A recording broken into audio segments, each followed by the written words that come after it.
a paz do Senhor Jesus. Estamos iniciando mais uma semana, uma segunda-feira abençoada, início de ciclo, mais um ciclo, né? Então que a gente tenha uma semana maravilhosa na presença do Senhor, tranquila, com paz. O Senhor vai nos dando sabedoria para tomar as melhores escolhas, as melhores decisões, em nome de Jesus. E hoje a gente vai iniciar a leitura do capítulo 13 de Mateus. É um capítulo repleto de parábolas bem conhecidas, muitas vezes são usadas para pregações. São parábolas que nos trazem reflexões profundas também. Então, vamos iniciar hoje a nossa leitura. Você que está ouvindo, está acompanhando, esses áudios eles são feitos para que você tenha o hábito, né? Ajude você a ter o hábito de ler. E muitas vezes a gente está lendo e tem alguma dúvida, e aí eu estou lendo e comentando alguma coisa para facilitar o seu entendimento. Qualquer coisa, alguma dúvida, você pode comentar, você pode perguntar, alguma coisa que você sabe que eu não comentei, que você quer acrescentar, fique à vontade. Vai compartilhar comigo e com os outros irmãos que ouvem, né, e participam desse projeto. Então, pegue a sua Bíblia, seus acessórios, né, que você gosta de usar, que precisa, e vamos iniciar nossa leitura. Mateus capítulo 13. Versículo 1 diz assim: Tendo Jesus saído da casa naquele dia, estava sentado junto ao mar. E ajuntou-se muita gente ao pé dele, de sorte que, entrando num barco, assentou, e toda a multidão estava em pé na praia. E falou-lhe de muitas coisas por parábolas, dizendo: Eis que o semeador saiu a semear. E quando semeava, uma parte da semente caiu ao pé do caminho. Então vieram as aves e comeram-na. E outra parte caiu entre pedregais, onde não havia terra bastante, e logo nasceu, porque não tinha terra funda. Mas vindo o sol, queimou-se e secou-se, porque não tinha raiz. E outra caiu entre espinhos, e os espinhos cresceram e sufocaram-na. E outra caiu em boa terra e deu fruto. Um grão produziu 100, outro 60 e outro 30. Quem tem ouvidos para ouvir, ouça. E acercando-se dele os discípulos, disseram-lhe: Por que lhes falas por parábolas? Ele, respondendo, disse-lhes: Porque a vós é dado conhecer os mistérios do reino dos céus, mas a eles não lhes é dado. Porque aquele que tem, se dará, e terá em abundância, mas aquele que não tem, até aquilo que tem lhe será tirado. Por isso lhes falo por parábolas, porque eles vendo não veem, e ouvindo não ouvem, nem compreendem. Então, sobre a parábola em si, eu não vou explicar porque mais pra frente tem a explicação e também para o áudio não ficar muito longo, né? Mas explicando só um pouquinho a questão das parábolas, parábola é como uma história de fábula, uma história de ficção, que não foi só Jesus que fazia isso, né? Mas que muitas pessoas fazem isso, até mesmo filmes, né? Histórias de ficção, livros de ficção, utilizam isso para trazer um ensinamento, né, central, para a pessoa refletir. Então, o Senhor ele usava muitas parábolas, e até ele utilizava parábolas que já existiam. Algumas ele criou, outras ele utilizava ou pegava alguns elementos de parábolas que já existiam para tentar trazer algum tema, alguma reflexão central. E aí as pessoas que estavam ligadas com ele, as pessoas que conheciam essas parábolas, né, que tinham entendimento, né, dessas histórias, entendiam. Então ele falava por parábolas e nem todos entendiam, porque para entender aquilo que Jesus estava dizendo, a pessoa tinha que ter uma certa maturidade, tinha que ter um conhecimento básico, né, para entender o que ele estava querendo dizer. Então ele estava querendo atingir ou alcançar aquelas pessoas que estavam ali mais atentas, né? Estavam ali mais ligadas a ele, não no sentido de serem próximas, mas no sentido espiritual, né? Estavam mais ligadas espiritualmente, conectadas, né, com ele. Então ele estava se comunicando com aquelas pessoas. Aquelas pessoas que estavam desligadas, que não tinham conhecimento, porque não tiveram interesse anteriormente de conhecer, né, a história, de não conhecer, por exemplo, as escrituras que já existiam, né, a palavra de Deus que já existia, que era o Velho Testamento. As pessoas que não tiveram interesse, não tinham conhecimento, então não entendiam. E também tinha até aqueles fariseus que também não entendiam, mas porque não havia neles a maturidade espiritual para entender. Então aqueles que estavam ligados estavam entendendo, outros não.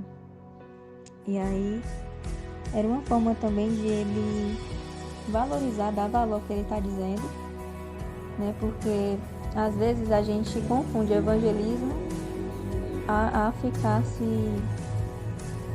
correndo atrás das pessoas, né? E Jesus ele falava para aqueles direcionados àquelas pessoas que realmente queriam.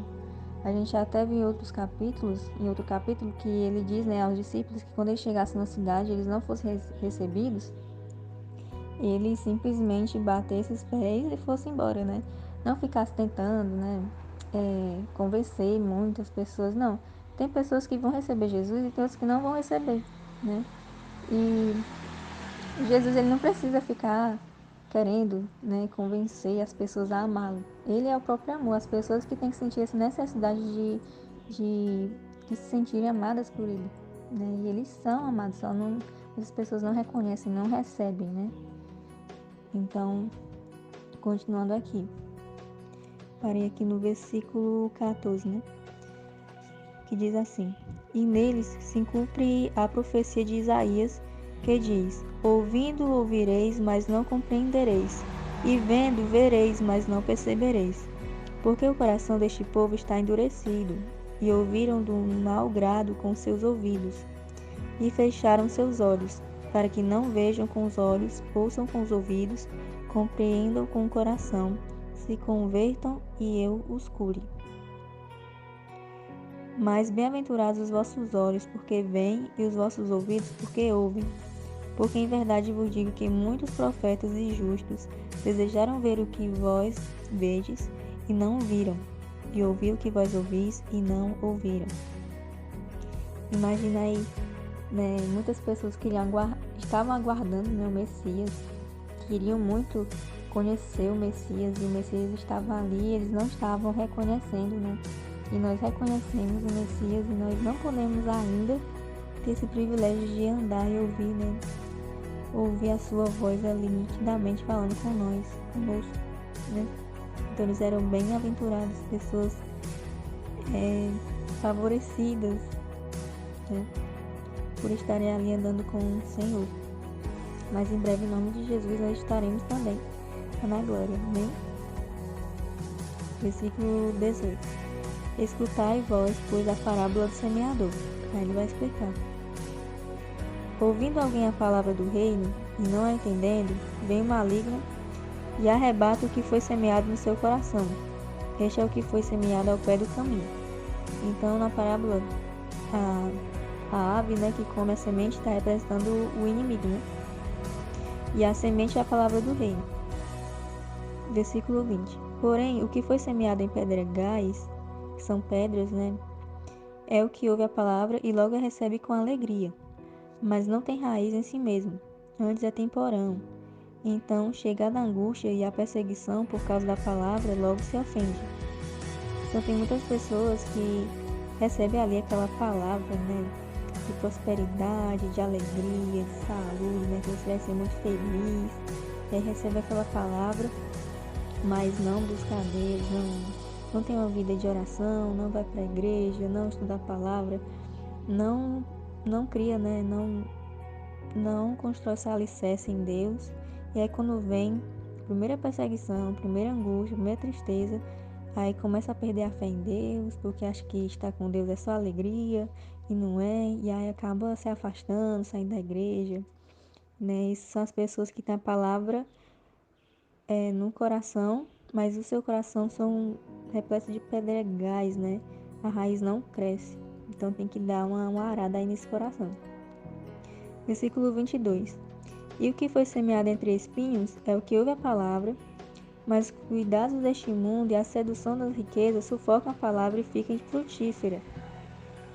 Então, aquela pessoa que recebe a palavra do Senhor, cria ali uma raizinha, mas quando a plantinha, né, que é o reino de Deus, né, quer nascer, quer crescer, não consegue crescer. A pessoa não se desenvolve na igreja porque vive muito distraída com as coisas desse mundo, né, não consegue se desenvolver. Então, aquelas distrações sufocam. A pessoa prioriza muito as outras coisas, não prioriza o reino de Deus. E aí o reino de Deus não cresce no coração da pessoa, né? E aí a pessoa se torna infrutífera e acaba, por consequência, a planta morrendo, né? No coração, né, da pessoa. Versículo 23. Mas o que foi semeado em boa terra é o que ouve e compreende a palavra. Então dá fruto, e um produz 100, outro 60 e outro 30 por um. Amém? Essa é a parábola. Agora vamos iniciar mais uma parábola. Versículo 24. Propôs-lhe outra parábola, dizendo: O reino dos céus é semelhante ao homem que semeia a boa semente no seu campo. Mas dormindo os homens, veio o seu inimigo, semeou o joio no meio do trigo e retirou-se. E quando a erva cresceu e frutificou, apareceu também o joio. Essa parábola é bem conhecida, né? Do trigo e do joio. E os servos do pai de família, indo ter com ele, disseram-lhe: Senhor, não semeaste tu no teu campo boa semente? Por que tem então joio? E ele lhes disse: Um homem inimigo é quem fez isso. E os servos lhe disseram: Queres, pois, que vamos arrancá-lo? Ele, porém, lhes disse: Não, para que ao colher o joio não arranqueis também o trigo com ele. Deixai crescer ambos juntos até a ceifa. Então, por ocasião da ceifa, direi aos ceifeiros: Colhei primeiro o joio e atai-o em molhos para o queimar, mas o trigo ajuntai-o no meu celeiro. Aqui ele está falando a diferença, né, de pessoas, né? Tem pessoas que são como trigo e tem pessoas que são como joio. O trigo e o joio são bem parecidos. Se você tiver curiosidade, coloca no Google, né? Trigo e joio. São quase iguais. A diferença é que o trigo, ele tem umas sementinhas, né? Ele tem um conteúdo dentro dele, que dele, quando ele é amassado, né? Debulhado, amassado, pode fazer a farinha de trigo, né? Por exemplo, para fazer bolo, pães. O joio não tem nada nele, é só a casca, né? Então, tem pessoas que são assim, né? Tem pessoas que são trigo e tem pessoas que são joio. E aí ele está dizendo que, ele está falando aqui do ambiente, mais a igreja, né? Onde as pessoas se reúnem. Então, a igreja, teoricamente, é para ser o que? Cheia de trigo. E aí vai o inimigo e coloca um joio, né? Coloca uma pessoa ali para causar contenda, confusão, né? E aí aquela pessoa, ela tá ali com sementes do maligno. É uma pessoa que precisa muitas vezes de libertação, de uma cura emocional, né? Então, às vezes aquela pessoa chega ali, não precisa nem evangelizar, né? E aí o inimigo às vezes quer usar aquela pessoa para causar alguma coisa.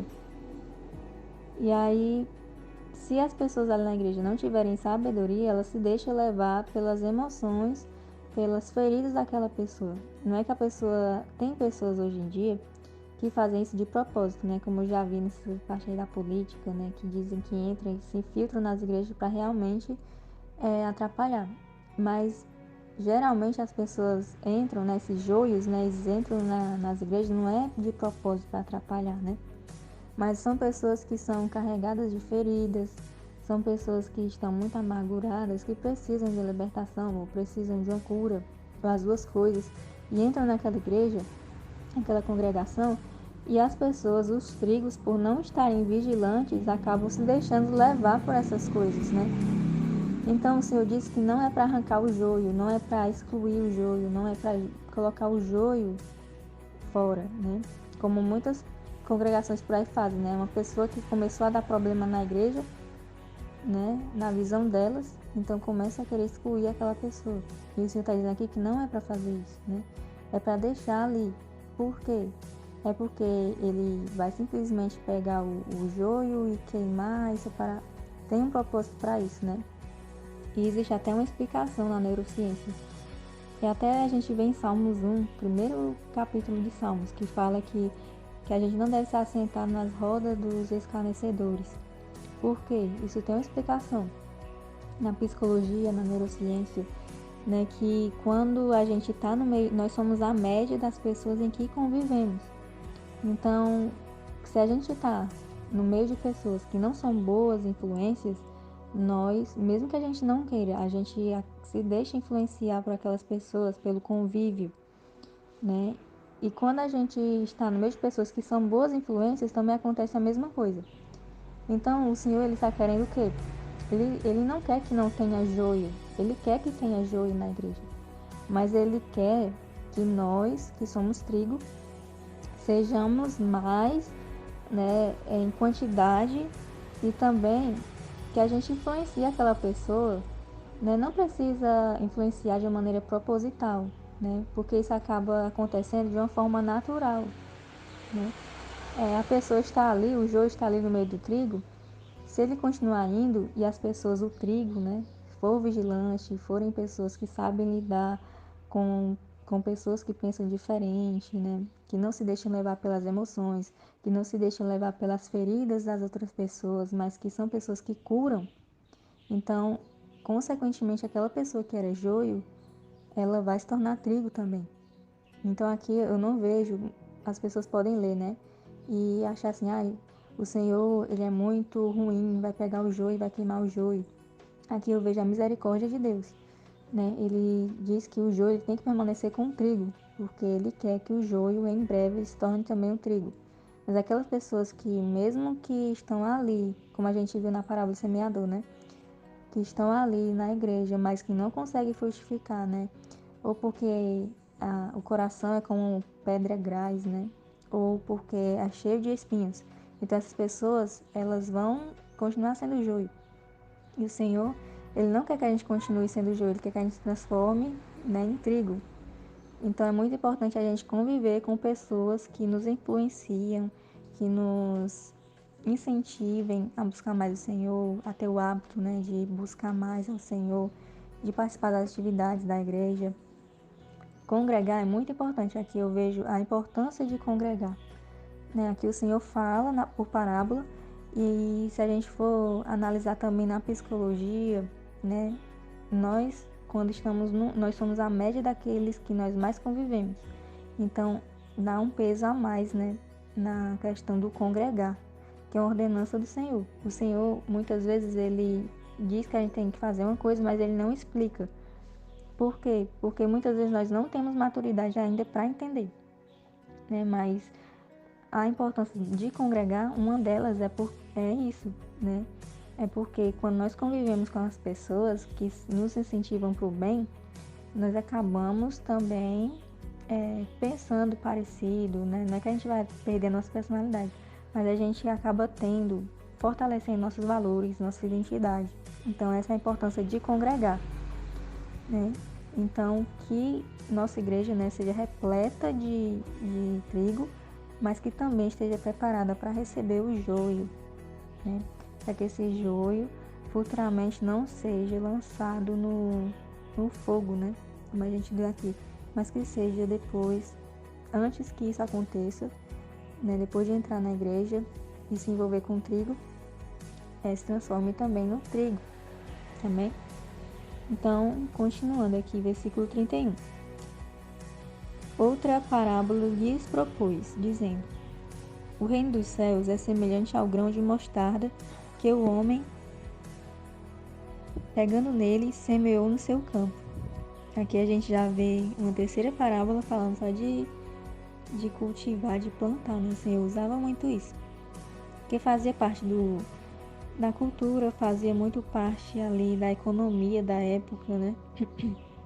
Então, continuando aqui, versículo 32, o qual é realmente a menor de todas as sementes. Deixa eu ler de novo 31, que eu não lembro se eu li toda. 31 diz assim: outra parábola lhes propôs, dizendo: o reino dos céus é semelhante ao grão de mostarda que o homem, pegando nele, semeou no seu campo, o qual é realmente a menor de todas as sementes. mas crescendo é a maior das plantas e faz-se uma árvore de sorte que vem as aves do céu e se aninham nos seus ramos. Aqui existe uma revelação nessa parábola que é tão pequenininha, mas ela carrega um significado muito forte, né? Então, o grão de mostarda ela não é a menor das sementes. Mas por que o Senhor falou que é como se fosse a menor de todas as sementes? É porque aqui ele não está se referindo literalmente à semente da mostarda. Aqui ele está se referindo a Israel. Se você for olhar lá no mapa mundi, for procurar lá Israel, Israel é, acho que é o menor, se não for menor, um dos menores países lá do Oriente, né? Então Israel era visto como os menores e ainda é visto, né, como os menores, né, territorialmente. E ele está falando aqui de Israel. E aí você pode também conferir em Deuteronômio, capítulo 7, do 7 a 8. Também fala um pouco sobre isso. E aí ele fala, mais crescendo é a maior das plantas e faz-se uma árvore. A árvore geralmente tem um significado de evangelismo, né, de nações. De sorte que vem as aves do céu. Aqui ele está se referindo às outras nações, né? E se aninham nos seus ramos. Então ele está falando que Deus, ele se revelou, né, a menor das nações, então a menor das sementes das nações, e aí dessa nação, que é Israel, ela ia ser a maior das árvores, né, através da propagação do evangelho, e é através dessa nação de Israel que outras nações iriam se aninhar, né, nela. Então essa parábola revela isso. E você também pode ver a questão das aves em Ezequiel, capítulo 17, do versículo 22 a 24. Então, quem estava ligado ali, né, na parábola, que estava prestando atenção, que não estava pensando no almoço, que não estava pensando na janta, que não estava pensando nos problemas, mas estava ali prestando atenção, se tocou que ele estava se referindo a isso, né? Então é muito interessante, né? A gente às vezes lê superficialmente, entende de uma forma, mas quando a gente vai ver na realidade, né, a gente vai entender melhor o que foi que ele disse. Aí outra parábola, versículo 33, a parábola do fermento.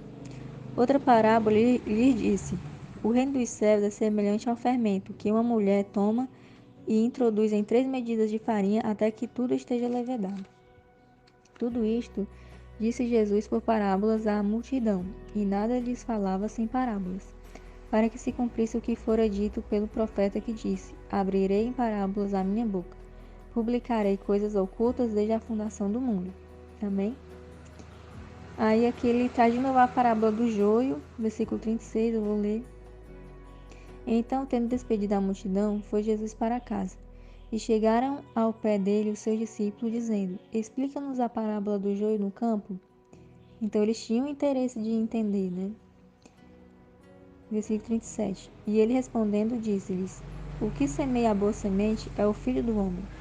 O campo é o mundo, e a boa semente são os filhos do reino. Os joios são os filhos do maligno. O inimigo que o semeou é o diabo. A ceifa é o fim do mundo e os ceifeiros são os anjos. Assim como o joio é colhido e queimado no fogo, assim será na consumação deste mundo. Mandará o Filho do Homem os seus anjos, e eles colherão do seu reino tudo o que causa escândalo e os que cometem iniquidade, e lançá-los-ão na fornalha de fogo. Ali haverá pranto e ranger de dentes. Então os justos resplandecerão como o sol, no reino de seu Pai. Quem tem ouvidos para ouvir, ouça. Versículo 44. Parábola do tesouro escondido e da parábola de grande valor. Também o reino dos céus é semelhante a um tesouro escondido num campo, que o homem achou e escondeu. Então, pelo gozo dele, vai, vende tudo quanto tem e compra aquele campo. Outro sim, o reino dos céus é semelhante ao homem negociante que busca boas pérolas. E encontrando uma pérola de grande valor, foi, vendeu tudo quanto tinha e comprou-a. Aqui, né, ele está falando da importância do reino de Deus, né? Muitas pessoas trocam o reino de Deus por pequenas coisinhas, né? Pequenas besteiras. Coisas que que às vezes nem edifica, faz mal para a pessoa, né?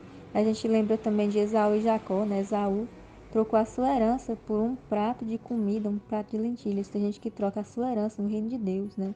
Uma vida, a nobreza no reino de Deus, de filho de Deus, né? O título de filho, a herança, né? Por coisas momentâneas, coisas que satisfazem só naquele momento, que causam muito mais danos, né? E aqui nessas parábolas ele mostrou, né, pessoas que viram aqui nessa última, né, uma pérola muito preciosa. Sabia o valor daquela pérola e aí vendeu tudo o que tinha. Abandonou o que tinha para possuir aquela pérola, né? Então ele está aqui mostrando que muitas vezes a gente vai ter que abrir mão de algumas coisas que parece até ter valor, né, nesse mundo para os nossos olhos, mas que a gente, vendo o reino de Deus, a sua importância, a gente tem que abrir mão dessas coisas para que a gente obtenha, né, o reino de Deus, né, para que a gente vá, né, com Ele em glória morar no seu reino. Amém? Então tá terminando aqui, que é um pouco extenso esse capítulo, mas eu vou continuando aqui para ficar só um áudio. Esse áudio eu tô colocando aos pouquinhos no YouTube. Quando eu conseguir colocar todos os que já coloquei aqui no grupo, eu vou colocar também aqui já com o link do YouTube, porque fica melhor a pessoa ouvir, se a pessoa quiser ouvir na televisão. E também no podcast, né? No Spotify, no Deezer. Porque aí se você der um pause e aí precisar sair, fazer alguma coisa e voltar, lá fica registrado onde você parou, né? Não precisa ouvir tudo novamente. Então, versículo 47, né? Igualmente, o reino dos céus é semelhante a uma rede lançada ao mar, que apanha toda a qualidade de peixes, e estando cheia, os pescadores a puxam para a praia. Então, assentando-se, apanham para os feixes dos bons. Os ruins, porém, lançam fora. Assim será na consumação dos séculos. Virão os anjos e separarão os maus de entre os justos, e lançá-los-ão na fornalha de fogo. Ali haverá pranto e ranger de dentes. E disse-lhe Jesus: Entendestes todas estas coisas? Disseram-lhe eles: Sim, Senhor. E ele disse-lhes: Por isso, todo escriba instruído acerca do reino dos céus é semelhante a um pai de família, que tira do seu tesouro coisas novas e velhas. Então aqui ele está falando o escriba. O escriba é aquela pessoa, como eu já falei, que escreve, né, as histórias, que está ali a serviço do templo também, escrevendo as leis, né, as coisas.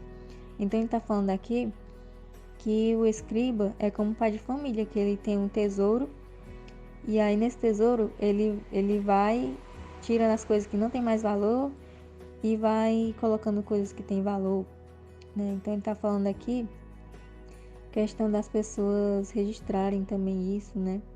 Que ele está falando coisas novas, boas novas, né? Que ele está falando.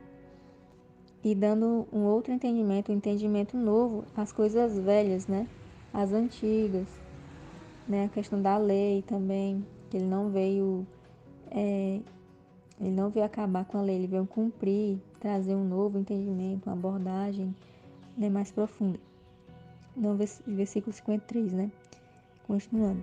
E aconteceu que Jesus, concluindo estas parábolas, se retirou dali. E chegando à sua pátria, ensinava-os na sinagoga deles, de sorte que se maravilhavam e diziam: De onde vem a este a sabedoria e estas maravilhas? Não é este o filho do carpinteiro? E não se chama sua mãe Maria e seus irmãos Tiago, José, Simão e Judas? E não estão entre nós todas as suas irmãs? De onde veio, pois, tudo isto? E escandalizavam-se nele. Jesus, porém, lhes disse: Não há profeta sem honra, a não ser na sua pátria e na sua casa. Então, Jesus, quando ia falar lá na cidade onde ele se criou, as pessoas não queriam muito dar ouvidos a ele, porque não viam ele como Messias, né? Viam ele como filho do carpinteiro, como filho de Maria, que tinha seus outros irmãos, né? Não queriam olhar, não enxergavam Deus nele, né? Só enxergava ali a questão do homem em si, né? E na sua profissão de carpinteiro e tal. Não recebiam ele, né? Não recebiam as suas revelações. Não entendiam que ele era o Messias, né? Isso aí também acontece muito na nossa casa. Às vezes tem pessoas aqui, eu, por exemplo, que só é ele que é evangélico, né? Só é uma pessoa que conhece a palavra, o pai, a mãe. Os parentes não conhecem, a pessoa quer pregar, a pessoa não quer ouvir. Mas aí uma pessoa lá de fora escuta, né, você falando.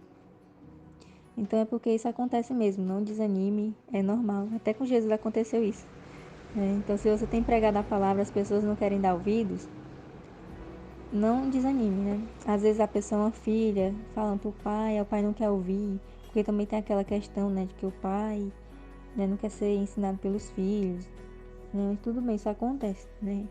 Normal. Então, para concluir, 58, e não fez ali muitas maravilhas por causa da incredulidade deles, né? Então, ele não foi recebido, né, na sua própria localidade ali onde ele foi criado, mas ele continuou, né, o seu propósito, o seu caminho.